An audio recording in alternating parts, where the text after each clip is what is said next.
एक लड़का जिसका नाम निशांत था। उसके पिता एक प्राइवेट कंपाउंडर थे। परिवार की आमदनी उतनी नहीं थी, फिर भी निशांत के पिता ने उसे बड्ढे स्कूल में पढ़ाया। निशांत की एक बहन भी थी। उसे भी पढ़ाने लिखाने में निशांत के पिता ने कोई कमी नहीं कि उसके पिता ने अपने बच्चों को पढ़ाने में ही अपनी सारी पूंजी लगा दी। कुछ भी पैसा अपने पास बचाकर नहीं रखा। निशांत की बहन अब बद्धी हो गई थी। उसका विवाह करने के लिए निशांत के पिता के पास धन नहीं था। किसी तरह उधार लेकर उसके पिता ने अपनी बेटी का विवाह कर दिया। अब निशांत के पिता पर कर्ज का बोझ बहुत ही अधिक था। दिन रात उसे कर्ज चुकाने की चिंता लगी रहती थी। इधर निशांत भी 2 साल से बैंक क्लर्क की परीक्षा दे रहा था।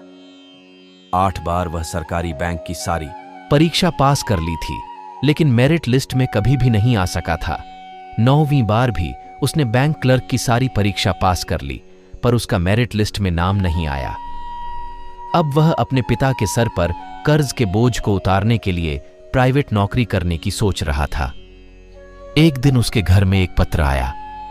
उसमें लिखा था कि निशांत को बैंक क्लर्क के लिए चुन लिया गया।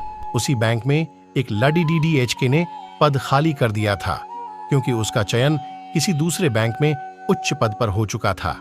अतः खाली पड़ी डीढ़ा पद निशांत को मिला गया, क्योंकि मेरिट के हिसाब से उसके अंक अधिक थे। जब निशांत के परिवार ने यह खबर सुनी तो वे फुट फुट कर रोने लगे। रात भर कोई भी नहीं सोया।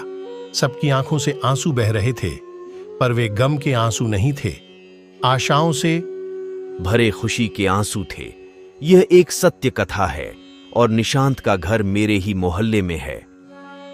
अगर आपको यह जवाब पसंद आया हो तो मेरे साथ कोरा पर जरूर जुड़े।